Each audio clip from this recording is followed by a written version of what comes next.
Vamos entonces, damas y caballeros, docentes, estudiantes, a darle la más cordial de las bienvenidas desde la República de Colombia al doctor Juan Sebastián Duque Posada. Bienvenido, doctor. Buenas noches. Gracias por acompañarnos. Muy buenas noches para usted, maestro. Un saludo especial y extensivo al señor decano Roosevelt Cabrera, a la señora vicedecana Liber Casasola y a todas las autoridades que componen el cuerpo académico y administrativo de esa honrada y honorable Casa de Estudios Superiores como lo es la Universidad Autónoma de Chiriquí, en la vecina República de Panamá.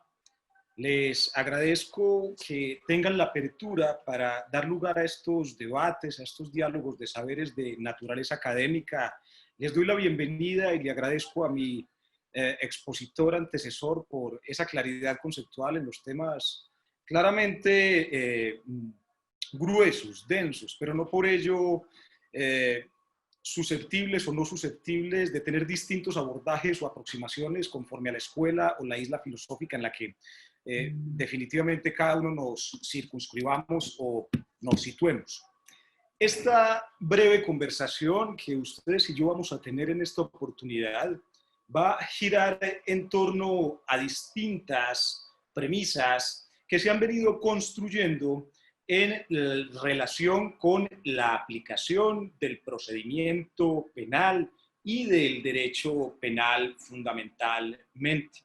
La ruta metodológica que se les propone, queridos, estimados colegas, maestros, profesores, pero también a quienes como alumnos tienen el gran honor y la gran valentía de incorporarse en estos diálogos académicos, es una que va a partir de la foto del momento, de una realidad actual del derecho penal, no solamente en lo que circunscribe a las fronteras territoriales de la República de Panamá, de la República de Colombia o de las repúblicas, cualquiera de ellas latinoamericanas. Este debate y esta socialización frente a un punto bastante complejo, polisémico y susceptible de distintos abordajes, tiene que ver con la condición de la persona humana en los sistemas de enjuiciamiento de la criminalidad actual. Lo primero que tenemos que hacer es revisar cómo están los sistemas de procedimiento penal modernos y actuales. Cuando revisamos la aplicación del procedimiento penal en las distintas latitudes, bien latinoamericanas, incluso europeas, pero sobre todo en Norteamérica, vamos a encontrar un factor denominador común, y es el tratamiento que se le da al procesado en clave de sujeto cada vez de manera sistemática, dinámica y consistente, como una persona a la cual no se le otorgan las suficientes garantías, los suficientes derechos, las suficientes prerrogativas que teóricamente todos los ordenamientos jurídico-penales disponen, exponen y obligan, deben cobijar a aquel que está siendo sometido a un tratamiento en el marco de un procedimiento penal. Cuando nosotros vemos los componentes teóricos de los sistemas de enjuiciamiento criminal, en todos ellos vamos a encontrar postulados que tienen origen constitucional, postulados como la dignidad humana, postulados como la afirmación de la libertad de conformidad con el cual la privación de la misma resulta no solo excepcional, sino completamente reglada. Y en el marco de esa regulación de la privación de la libertad como excepcionalidad y en clave de la protección de las garantías fundamentales y la dignidad humana del procesado, lo que encontramos también al exponerlo al tamiz de la realidad es que estos postulados terminan finalmente cediendo, finalmente flexibilizándose o de alguna manera soslayándose, porque el expansionismo penal es la nota característica, la criminalización de nuevas conductas y la disminución de garantías fundamentales es la nota característica en los procedimientos penales modernos. Pero entonces, bajo esa premisa, ¿cómo entender? ¿Cómo entender que el expansionismo penal lleve a la criminalización de nuevas conductas? En primer lugar, ¿cómo entender que esto vaya de la mano con la reducción de garantías fundamentales? ¿Cómo entender entonces que la privación de la libertad ya no se constituye en excepción en el marco del procedimiento penal, sino en la regla general? cómo explicar con una aproximación de orden epistémico, conceptual, académico, sostenible, esto que está pasando en los sistemas de procedimiento criminal.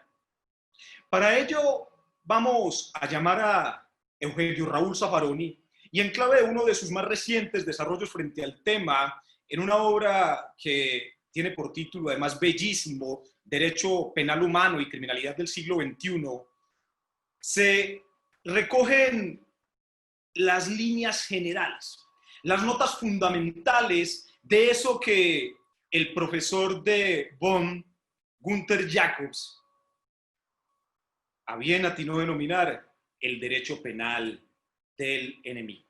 Porque todas estas realidades complejas que han sido apuntadas en precedencia, lo que denotan es el tratamiento jurídico penal del procesado como al enemigo. Y solo en clave de esa consideración sería posible entender que a esta persona, que paradójicamente le asiste teóricamente la presunción de inocencia hasta que el Estado venza como titular de la carga de la investigación penal, que es realmente responsable luego de un debate oral, público, concentrado, con inmediación probatoria, entre otros principios del marco del procedimiento penal. ¿Cómo entender entonces la privación de la libertad precautelativa? ¿Desde dónde filosóficamente nosotros podemos explicar que una persona, aún siendo presunto inocente, resulte privado de la libertad porque se entienda que su libertad es peligrosa o constitutiva de un riesgo para la sociedad, para la víctima, o en juicios hipotéticos de futura responsabilidad indicar o establecer que debe continuar privado de la libertad hasta que sea vencido el juicio, porque en una ponderación de intereses, ese ciudadano peligroso, ese ciudadano enemigo, debe entonces ser apartado de la sociedad para efectos de garantizar el sostenimiento y la continuidad del statu quo, del ordenamiento. Pues todo esto tiene origen en aquello que se insiste este profesor de la Universidad de Bonn, Alemania, en un breve artículo que además ha sido supervalorado.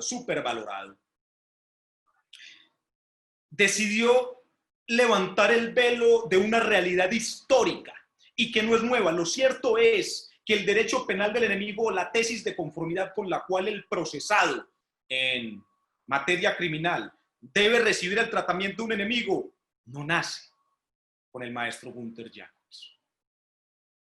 El derecho penal del enemigo ha sido una constante en la historia porque siempre el sujeto que está siendo procesado ha tenido esa especial condición.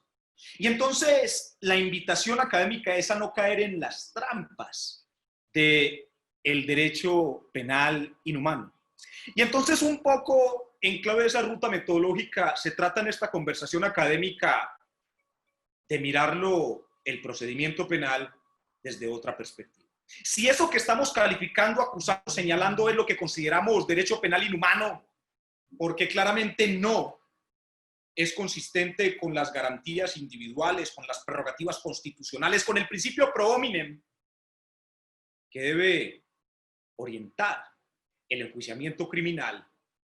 Entonces, ¿cuál es el derecho penal humano que reclamamos?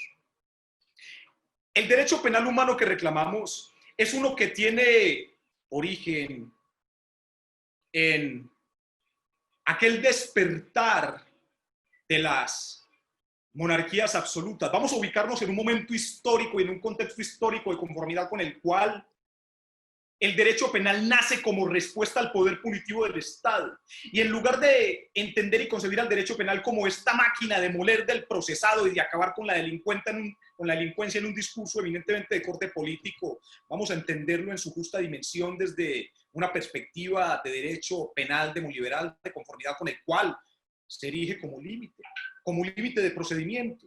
No es la forma de enjuiciamiento, es la herramienta en la cual se dice, sí, claro, júzguelo, pero mira el marco de juzgamiento. Y en el establecimiento del marco del juzgamiento entonces vendrá el establecimiento también de las garantías, de las formas, de los derechos. El derecho penal nace en la historia como respuesta y como límite a esa facultad sancionadora del Estado hacia aquellas personas que de alguna manera han cometido un comportamiento, una conducta que va en contravía de los valores, derechos, virtudes que determinada sociedad en determinado momento histórico decide proteger. El derecho penal inhumano que nosotros acusamos y que es el que develó el profesor Jacobs es un derecho penal que tiene distintas características. La primera característica es la negación de la humanidad del procesado. El procesado ya no tiene la condición de humano, tiene la condición de reo y entonces debe ser tratado como un enemigo. Y desde luego en esa construcción semántica, el enemigo será todo aquel que no es merecedor, que no es sujeto de derechos, que solo es sujeto de reproches, y eso es consistente entonces con un tratamiento que niegue todo tipo de beneficio procesal, que de entrada legitime la privación precautelativa de la libertad y que indirectamente también vaya en detrimento de la presunción de inocencia.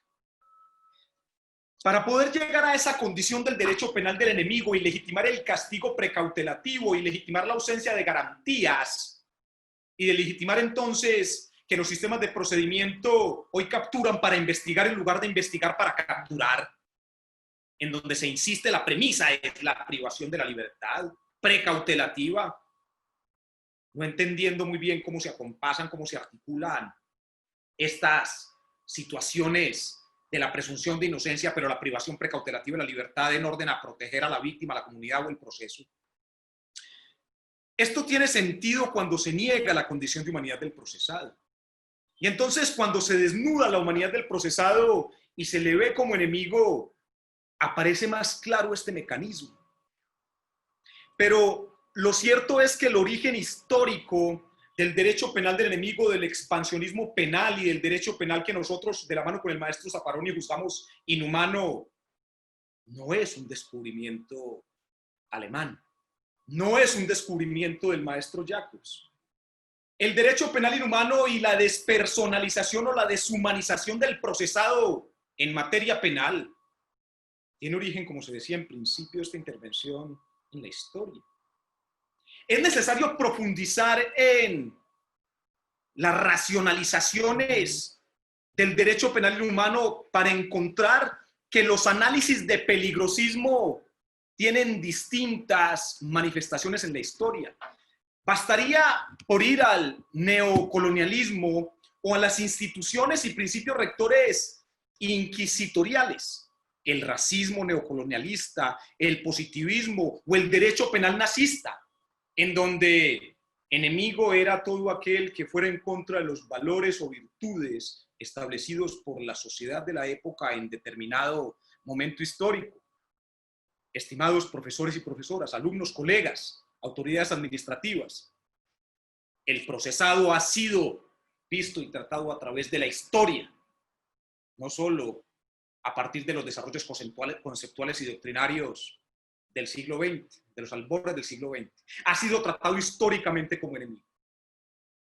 Y entonces se han venido elaborando discursos teóricos conforme a los cuales la dignidad humana es la premisa fundamental de la aplicación del derecho penal.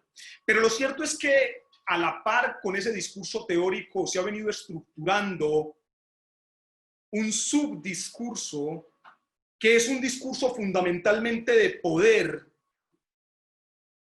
que se permite fabricar constantemente enemigos. Y es que es necesario encontrar al otro como enemigo para poder deshumanizarlo y en consecuencia someterlo a un tratamiento penal, penitenciario, procesal, diferente, solamente denigrante.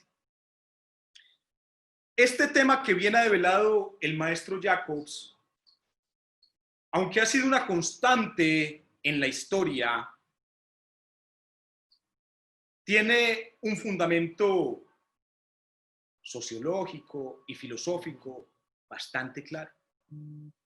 Lo que entramos a observar es que en la construcción del Estado, para efectos del sostenimiento mismo del statu quo, es necesario, inteligente, pero además estratégico, la fabricación de distintos enemigos para efectos de establecer, bajo el pretexto de la lucha contra la criminalidad, del otro criminal que es distinto a mí y es distinto a ti, un discurso de poder legitimado. Y entonces, en distintos momentos históricos, ese enemigo, ese otro, esa alteridad que ha sustentado el discurso de poder y que ha instrumentalizado el derecho penal ha recibido distintas denominaciones semánticas o gramaticales.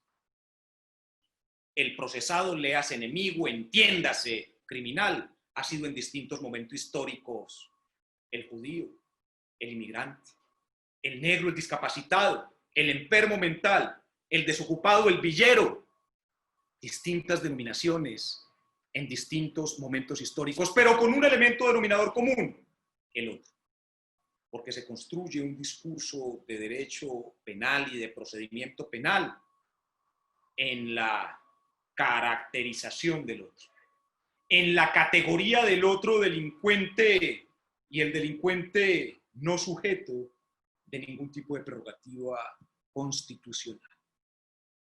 Lo cierto es que esta dinámica de satanización del enemigo o del procesado resulta ser bastante útil en términos políticos. Y no en vano, las más recientes corrientes y desarrollos de la criminología crítica han adoptado el concepto del populismo punitivo, porque han encontrado en el derecho penal no solo una herramienta que produce réditos políticos, sino además una plataforma para generar la falsa sensación de seguridad. Yo los invito a que se unan a un análisis que nosotros hemos venido realizando en las recientes normas o criminalizaciones de conductas en Latinoamérica. En Colombia, que es nuestro país y en donde ha tenido lugar nuestro más reciente estudio, hemos observado que desde la creación del último Código Penal, de las penas, y de la última forma de procedimiento penal, Código de Procedimiento Penal, Ley 906 de 2004, Código Penal Acusatorio o con tendencia acusatoria, lo que se ha establecido es la tendencia al aumento de delitos, pero no solamente a la criminalización de conductas que antes no eran delitos, sino al aumento de penas sistemáticas. Han aparecido nuevos tipos penales, como por ejemplo el femicidio o el feminicidio. Frente a una realidad concreta como lo es el hurto de teléfonos celulares, se han endurecido las penas y lo propio ha pasado con los actos de corrupción. Se crearon a través de la ley 1474 del 2011 y 1450 del mismo 2011 estatutos anticorrupción que eliminaban beneficios procesales en contra de personas que estuviesen siendo procesadas por una conducta que revistiera características de un delito en contra de la administración pública o por una conducta que tuviera que ver con el hurto de celulares, partes o autopartes esenciales de estos dispositivos. Y para sorpresa de nadie, lo que hemos venido encontrando es que, aún con el endurecimiento de penas, la criminalización de nuevas conductas y la disminución de garantías procesales, porque la única respuesta en tratándose de esos delitos es la prisión preventiva o la detención preventiva, no han bajado o no se han reducido los índices de criminalidad. De donde nace la necesaria respuesta.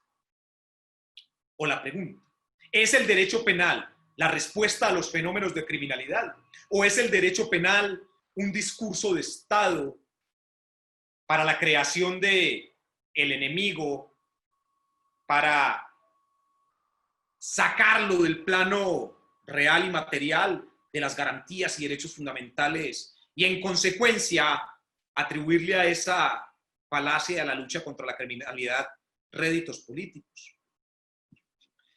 Hay asuntos importantes porque cuando se enemiza al otro, cuando el procesado no se ve como aquel sujeto en clave de garantías y derechos fundamentales, este personaje adquiere un grado de mayor o menor notoriedad a través de la historia. Cuando vamos a la historia de este fenómeno, del otro enemizado, del otro satanizado, lo que vamos a encontrar es que el positivismo peligrosista, consistente, dinámico y coherente a través de la historia se ampara en el mismo discurso, pero con variaciones semánticas muy sutiles. Hoy podríamos decir que tenemos las mismas dinámicas inquisitorias en otros términos, en otro contexto, en otro tiempo, pero aplicados a nuestra realidad actual. Esto se sostiene desde una perspectiva epistémica y es la máscara de la no persona. El delincuente debe ser tratado como enemigo porque no es persona. Y en clave de la despersonalización del procesado, entonces resultan admisible todo tipo de tratamientos que vayan en contra de la presunción de inocencia. La historia muestra que cuando se le pone al otro la categoría, la característica de enemigo, entonces inmediatamente se empiezan a legitimar, a racionalizar los fines, las funciones y los propósitos de la aplicación de las sanciones penales. Por eso, lo que oculta el derecho penal del enemigo, el expansionismo penal y la disminución de garantías en el proceso es el desconocimiento histórico del derecho penal demoliberal. Pero desde luego que todos quisieran en algún momento ver al enemigo en una lógica, si se quiere, retribucionista, respondiendo por sus actos contrarios a la ley. Pero desde luego que el postulado debería ser, dirían algunos, el que la hace la paga. Pero solo, estimados profesores, alumnos y colegas, se entenderán estos postulados tan románticos que quizá hoy estamos compartiendo bajo una premisa.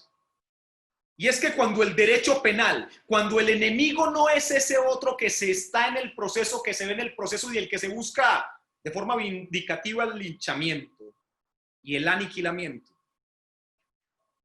me toca la puerta de mi casa. Cuando el derecho penal se mete con nuestra hermana, nuestro hermano, nuestro primo, nuestra tía, ahí sí empezamos entonces a reclamar los abogados penalistas y los abogados que reclaman los derechos y las garantías fundamentales, el tratamiento digno, humanitario, humanizante para ese enemigo.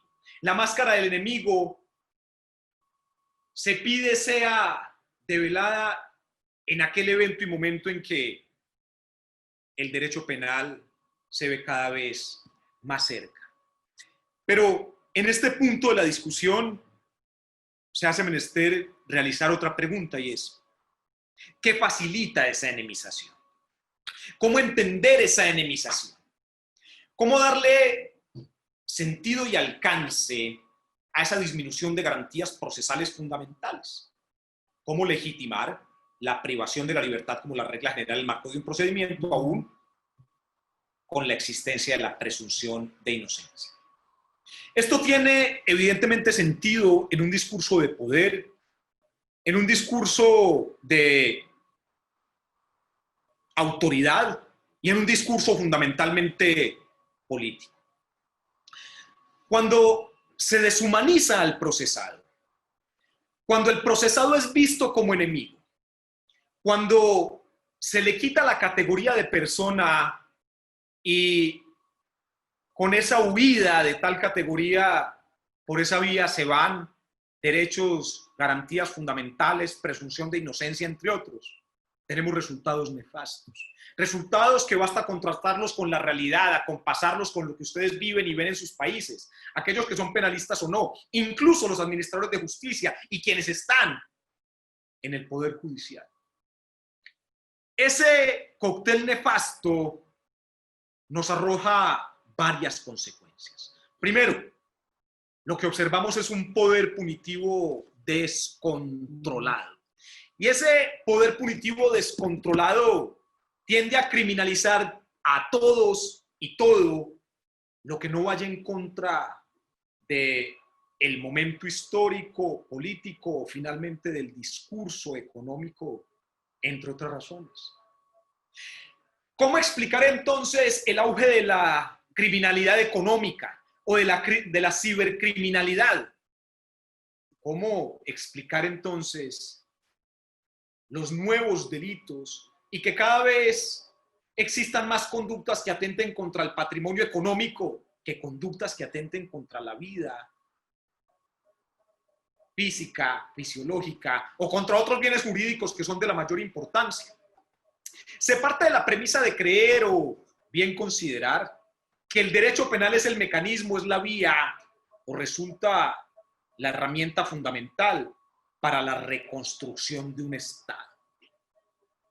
Y mis queridos colegas y amigos, el poder punitivo y el derecho penal, mucho menos el poder judicial, es la estrategia, la herramienta o el norte adecuado, no es el vehículo para la reconstrucción de los estados. Tampoco lo será para recobrar la seguridad.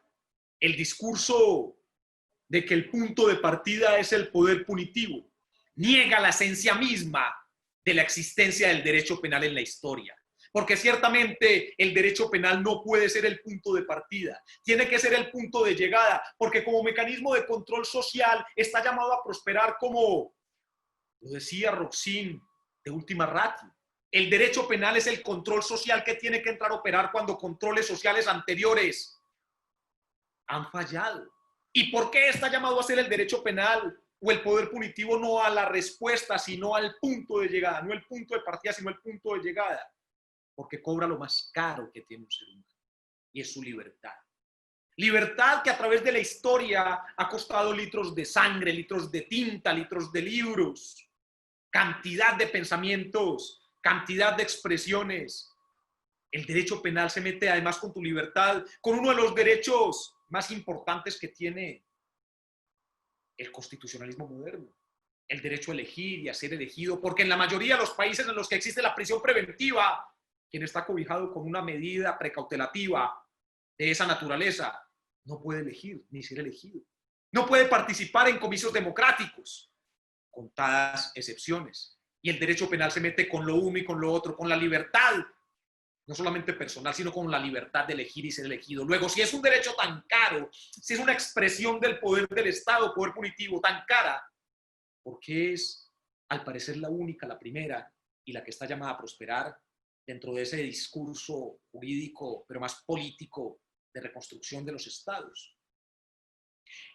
Ese descontrol del poder punitivo entonces empieza también a diluir las líneas conceptuales y epistemológicas de lo que realmente debe observarse aquí, y es la prevalencia del poder jurídico. Cuando se corrompe el poder jurídico y entra la primacía del poder punitivo, existe una malsana tendencia a una hipertrofia de los órganos de investigación.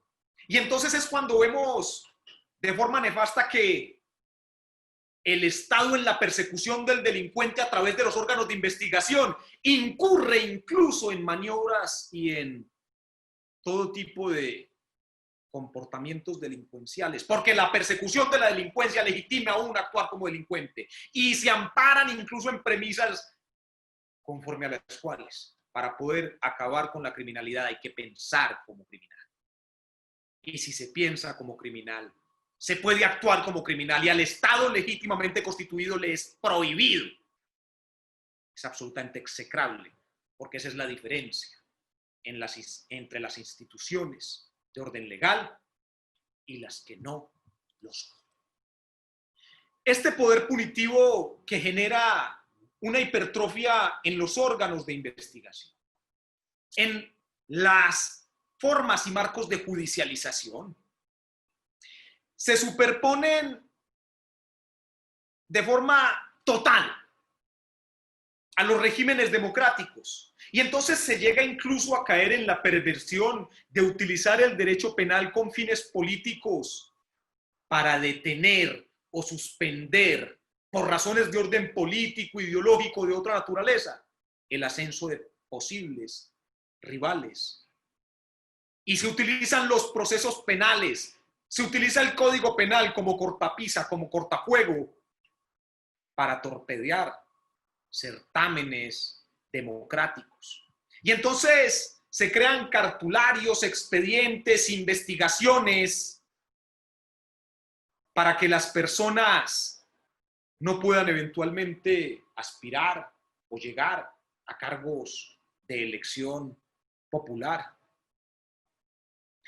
Se desnaturaliza toda la estructura de la aplicación de la norma penal.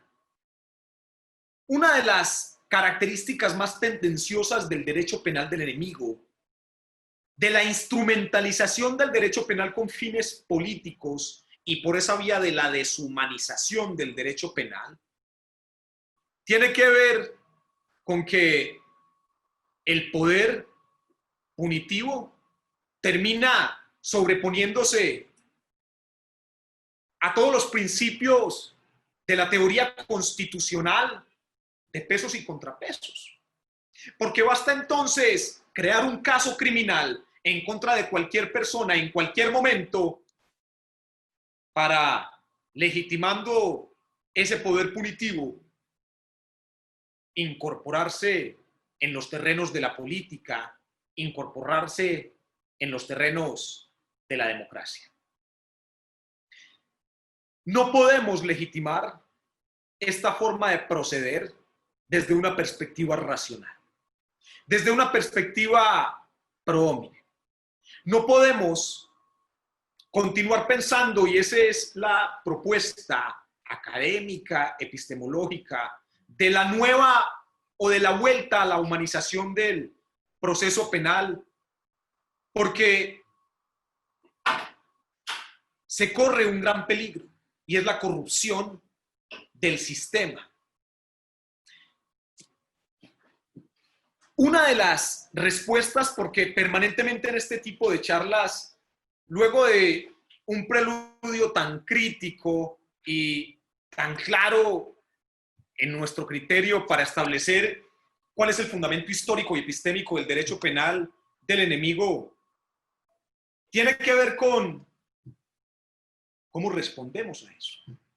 ¿Cuál es la salida entonces académica, jurídica, para equilibrar las cargas, para volver a la humanización del proceso penal?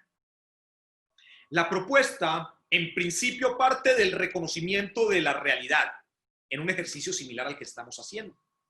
Porque, bien decían los antiguos orientales, que los problemas lo son en tanto se nombran.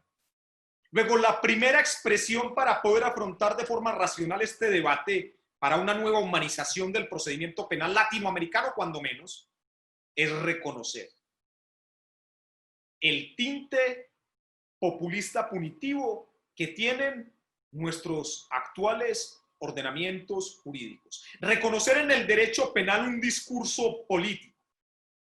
Y a partir del reconocimiento del derecho penal en un contexto político determinado, empezar a buscar instrumentos constitucionales y convencionales. La salida o el punto de partida para empezar a racionalizar y a equilibrar las cargas procesales en materia penal, sobre todo cuando los ordenamientos jurídicos internos son cada vez más restrictivos de garantías, cuando la constante, como se ha indicado, es la criminalización de conductas y la expansión punitiva, es echar mano del derecho constitucional. Es volver a los marcos de convencionalidad. Es equilibrar las cargas, y esa es la propuesta epistémica y académica. es acudir a los principios de integración normativa para por esa vía poder echar mano de instrumentos, convenciones y tratados internacionales de rango constitucional que permitan ser aplicados a la normativa interna. Porque cuando los países cada vez van restringiendo más el ámbito de las garantías y derechos del procesado, hay instrumentos internacionales que resultan fundamentalmente valiosos para reclamar ese principio pro hominem. Están, entre otros instrumentos, la Convención Interamericana de Derechos Humanos, están los bloques de constitucionalidad, están los diferentes tratados, está el Pacto de San José de Costa Rica. Existen instrumentos de naturaleza internacional que al parecer no son debida o regularmente utilizados por nosotros, los abogados penalistas, para efectos de proteger los intereses de aquella persona que está en el marco de un procedimiento penal.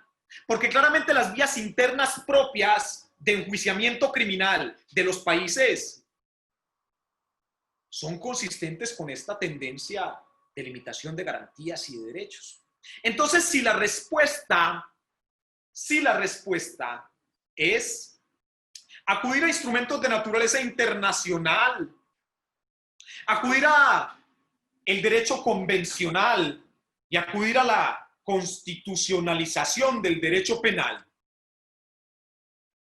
la otra pregunta es, ¿qué estamos haciendo las instituciones de educación superior en nuestros cursos de derecho procesal penal para incorporar a la realidad formativa de nuestros estudiantes estos instrumentos convencionales y constitucionales para equilibrar las cargas?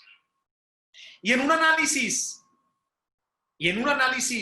de algunos de los contenidos de formación de algunos de los programas de derecho de algunas universidades latinoamericanas, lo que hemos encontrado es que la formación y la entrega de competencias en el manejo de estos instrumentos convencionales, constitucionales y la incorporación o integración de tratados internacionales para el equilibrio de cargas en materia penal, para soslayar o matizar ese discurso del derecho penal del enemigo, no están siendo, en muchísimos casos, entregadas a nuestros estudiantes.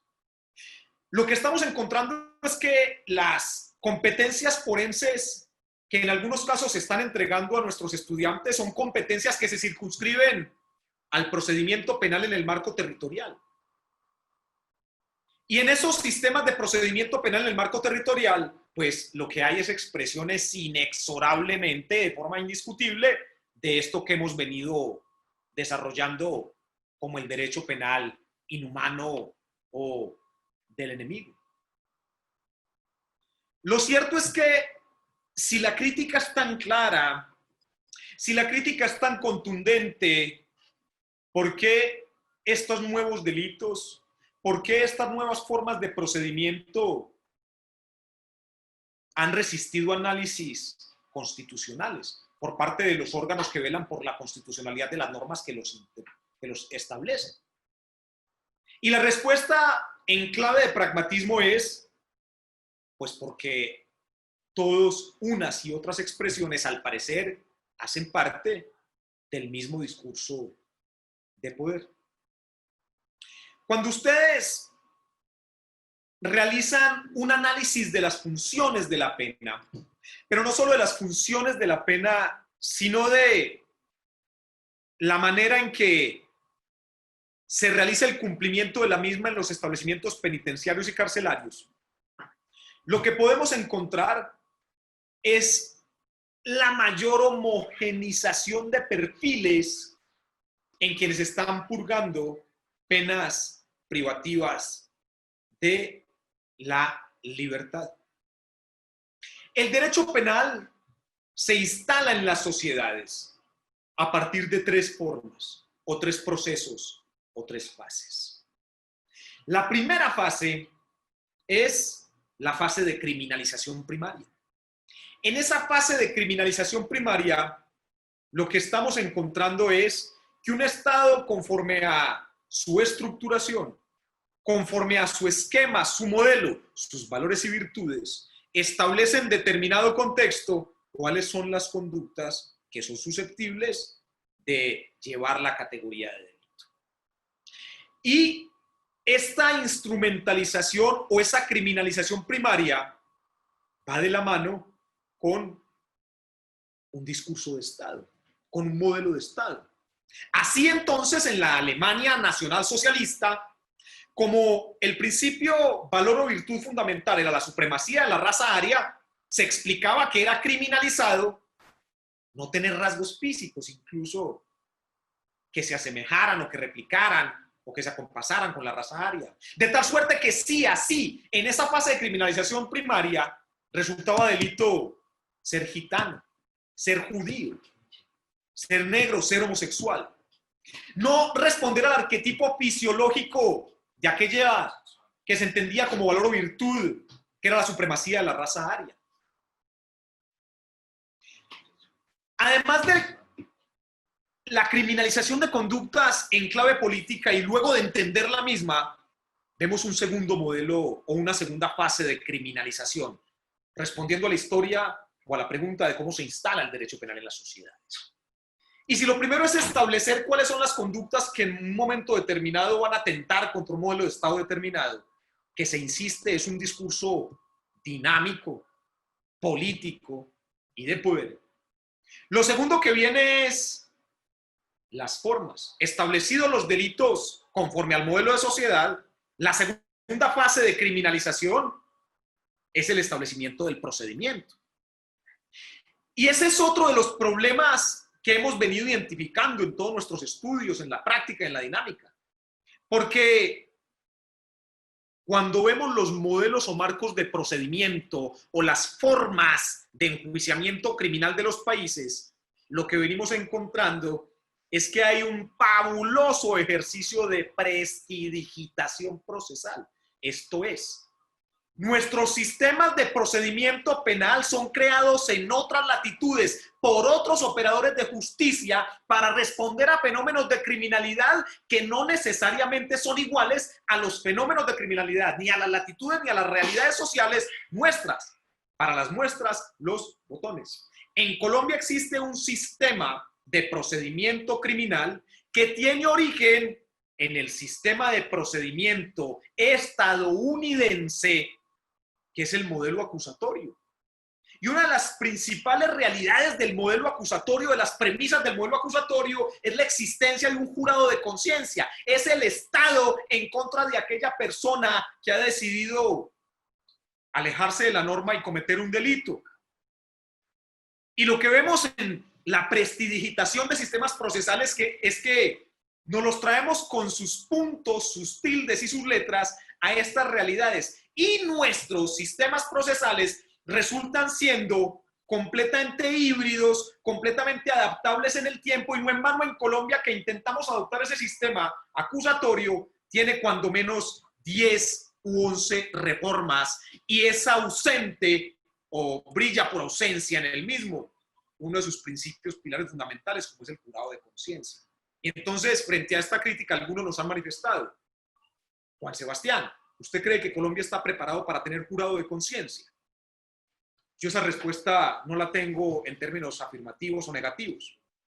Pero lo que sí tenemos que decir con absoluta contundencia es que la respuesta para nuestros fenómenos de criminalidad no era el sistema penal oral acusatorio. O no era el sistema penal oral acusatorio fundamentado en las premisas fácticas y en las realidades de la criminalidad norteamericana.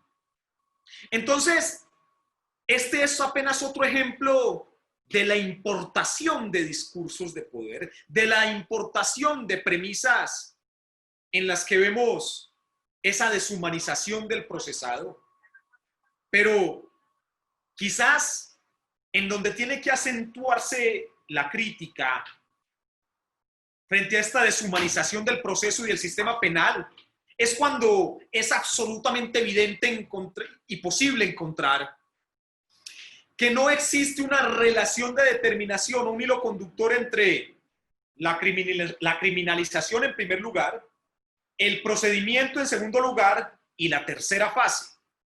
Si la primera fase es establecer los delitos, la segunda el procedimiento para sancionar los delitos, la tercera necesariamente será el cumplimiento de la pena o de la condena. Allí es donde están quizás los mayores problemas, porque no resulta siendo consistente. Esto es, cada vez se criminalizan más conductas, se aumentan más las penas. Cada vez en los marcos de procedimiento, la regla general va siendo la privación de la libertad. Y por esa vía la disminución de garantías fundamentales y la flexibilización de la presunción de inocencia. Y viene la pregunta. Si para todo cárcel y para todos cárcel y el proceso lo que demanda es cárcel porque la sociedad lo que quiere es privación de la libertad, ¿dónde está la política penitenciaria y carcelaria? A todos aquellos que vamos a procesar y de todos los crímenes que vamos a crear y de todas las penas que vamos a aumentar, caramba, ¿dónde los vamos a meter? Y esta tercera fase que es el cumplimiento, porque no pensamos tampoco en eso.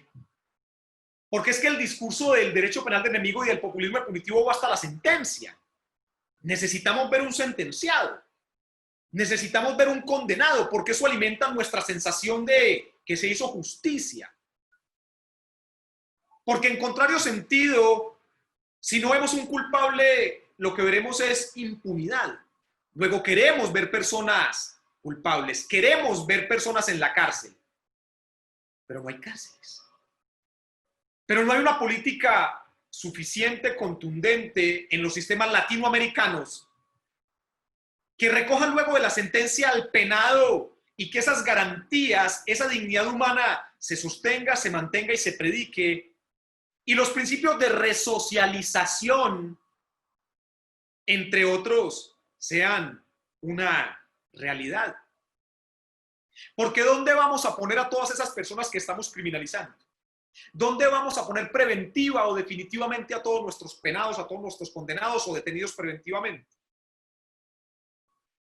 Pero el tema no pasa solamente por lo infraestructural. Más cárceles, porque la respuesta entonces no es crear más cárceles para meter a más personas y así seguir legitimando el discurso de la normalidad de la privación de la libertad.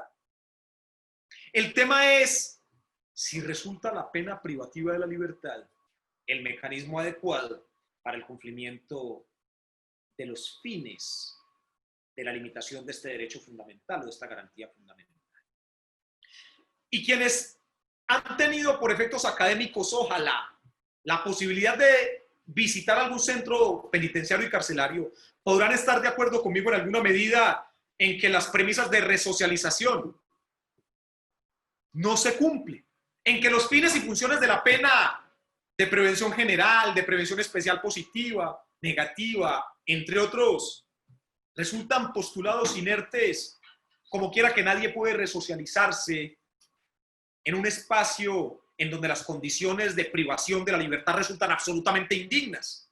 Lo que pasa es que el trato indigno del condenado resulta legitimado en la estructura del derecho penal del enemigo. Como no tiene derechos, como hay que reducirle, restringirle todas sus prerrogativas, entonces cualquier trato indigno será necesario. Incluso en alguna medida será insuficiente. Yo creo que me estoy extendiendo mucho, pero bastaría cerrar con una consideración. Miren, de forma liminar, decirles que si alguna pretensión académica tiene esta corta, breve intervención, es en que es necesario empezar a repensar el derecho penal. Es necesario volver a los orígenes del mismo. Es necesario estructurar una política criminal consecuente, coherente, propia, que revise y se ocupe del análisis de nuestras formas y particularidades de criminalidad, que sea una respuesta a los fenómenos de nuestros propios países. Pero sobre todo, yo creo que un llamado que nos hace a todos el profesor Zaffaroni, el derecho penal humano o la humanización del proceso penal, es a continuar viendo al procesado como sujeto de derechos, como sujeto de prerrogativas, sobre todo como actor fundamental en la construcción de una sociedad civilizada. Porque dice mucho de una sociedad la forma en que trata a sus presos. Y una sociedad que a sus presos los trata de forma indigna será una sociedad indigna. El Estado, en el ejercicio de su poder o su facultad de castigar, no puede constituirse en un actor que termine todo principio y garantía fundamental. O por lo menos no cuando de orden constitucional y legal todavía un código penal, toras y todos los criterios moduladores de la actividad procesal no puede hacer juicios hipotéticos de responsabilidad penal y en consecuencia, por la sola gravedad o modalidad de la conducta investigada, prohibir cualquier tipo de beneficio procesal. Debe prevalecer la presunción de inocencia. El llamado es evitar juicios de peligrosidad. Desde luego que este discurso debe articularse necesariamente con las formas, con los fines, para no generar una sensación de impunidad. Es aquí donde los abogados litigantes, los profesores universitarios, los estudiantes de derecho, pero sobre todo los jueces y los operadores de justicia en sus distintos niveles, tienen un llamado fundamental. Celebramos desde la comunidad jurídico-penal colombiana los grandes avances y actuales del maestro Eugenio Raúl Zaffaroni, que no solamente es catedrático y doctrinante en este sentido, sino operador de justicia, y en cuyos fallos se pueden observar el desarrollo de estas premisas y estos postulados del derecho penal humano, de la vuelta, de la reconsideración, de la privación de la libertad, de los fines y de las funciones de la pena, pero sobre todo el reconocimiento de la pena y del derecho penal como un discurso político y a partir de allí su crítica fundamental, no en clave de abolicionismo, sino en clave de racionalización. Muchas gracias. Yo creo que es momento de darle paso a las preguntas. Agradecido entonces al doctor Juan Sebastián Duque Posada, directamente de la República de Colombia, con tan magistral ponencia en esta noche. Muchísimas gracias. ¿Considera usted que nuestro sistema procesal penal panameño a la fecha sigue siendo inhumano? Nos pregunta José González. Muchas gracias, profesora. Mire, cualquier sistema de procedimiento o de enjuiciamiento criminal que no articule los postulados teóricos, sustanciales, los principios rectores tendientes a privilegiar la presunción de inocencia, a privilegiar el tratamiento humano, digno del procesado, a establecer que la privación de la libertad no es la regla general, sino la excepcionalidad, y que debe obedecer a fines de naturaleza constitucional puntuales. Cualquier esquema o sistema procesal, independientemente de la latitud en la que sea aplicado, que vea al procesado como enemigo y en tal sentido como sujeto no merecedor de derechos y garantías, es inhumano. Querida doctora, en Panamá, en Colombia, en Costa Rica, en Francia, en Ecuador, el tema no es de latitudes, el tema no es del procedimiento, el tema es el subtexto que entraña el procedimiento. Y uno se insiste que no acompase la teoría con la realidad, que no encuentre al procesado aún en materia penal, con lo que esto implica, como el principio y el fin de la facultad sancionadora del Estado, y humanice no solo el tratamiento dentro del proceso, sino la aplicación de la pena, podrá ser susceptible de juzgarse como inhumano. Después de realizar un análisis del poder punitivo en Panamá, se ejerce en primer término sobre el presidente con sus agentes en pirámide hacia abajo, gobernadores, alcaldes y policías. La pregunta es, ¿qué son los que velan directamente por el orden de los ciudadanos? Deseo saber si estoy equivocado y por qué. Los postulados de la teoría constitucional moderna establecen un sistema de pesos y contrapesos.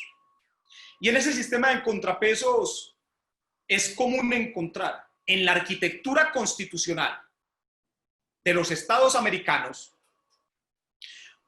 la concurrencia de poderes, entre los que podemos revisar un poder legislativo, un poder ejecutivo y un poder judicial. Fundamentalmente, frente al querido interlocutor que ha manifestado la pregunta, la aplicación del sistema de enjuiciamiento de procedimiento penal o criminal está en cabeza, por diseño y arquitectura constitucional, del poder judicial. Eso no quiere decir que se encuentre completamente blindado en su aplicación, en su desarrollo y en su operatividad del influjo, sobre todo del Poder Ejecutivo y del Poder Legislativo. Porque no se nos puede olvidar que las normas, sobre todo los esquemas de procedimiento que aplica la rama legislativa, tienen fundamento en leyes, o tienen fundamento en decretos, o tienen fundamento en disposiciones que tienen origen en la rama legislativa o en la rama ejecutiva. De tal suerte que se tiene que revisar en contexto, de forma integral, el fenómeno del tratamiento de la criminalidad en la fase de criminalización, en la fase de procedimiento y en la fase que les expliqué de cumplimiento de la condena. Y existe una herramienta válida, probada, eficaz, y es la institucionalización de un concepto, categoría jurídica o línea de pensamiento que se llama política criminal. Una política criminal coherente, bien fundamentada, garantista, pero sobre todo humana, tendrá la virtualidad, la posibilidad, será posible transversalizarla al Ejecutivo, al Legislativo y, naturalmente, al Judicial. ¿Considera que tener una Corte Constitucional es un aspecto importante para lograr la humanización del derecho penal a través de la aplicación al proceso penal del derecho constitucional y el derecho convencional, la constitucionalización y convencionalidad del proceso penal? Desde luego, en principio, disculpe mis modales, doctor Izaza, agradecer a usted porque fundamentalmente gracias a su amable invitación es que esto está siendo una realidad. Con gran alegría podemos estar teniendo este diálogo transnacional. Y en segundo lugar, responderle, mi gran amigo además, el doctor Henry, y a quien respeto mucho académicamente y es una gran persona. En segundo lugar, claro, doctor Izaza y estimados colegas, esa es la vía.